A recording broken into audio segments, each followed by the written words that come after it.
மத்தேயு 27:42 தியானம் செய்யலாம். மற்றவர்களை ரட்சித்தான், தன்னைத்தான் ரட்சித்துக் கொள்ள திராணி இல்லை.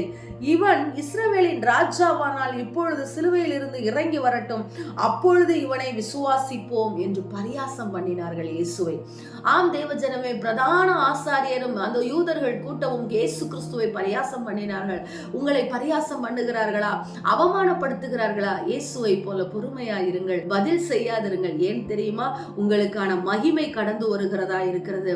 எந்தெந்த காரியத்திலெல்லாம் இந்த உலகத்திலே உங்களை தூஷித்தார்களோ, தள்ளினார்களோ, ஏளனமாய் பேசினார்களோ, அதை நீங்கள் சகித்துக் கொள்ளுகிற பொழுது கர்த்தர் உங்களை மகிமைப்படுத்துகிறவராய் இருந்தார். இந்த இடத்திலே கர்த்தர் பொறுமையாய் இருந்தார். மற்றவர்கள் பேசுகிறதற்கு தன்னை விட்டு கொடுத்தார், அவமானங்களை சகித்தார். இதோ அவர் உயிரோடு எழுந்து மேலே செல்லுகிற பொழுது அநேகர் அவரை பார்த்தார்கள்.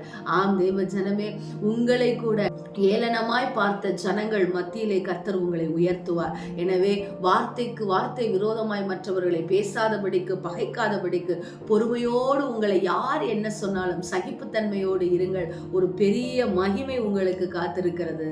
ஆமென். ஸ்தோத்திரம்.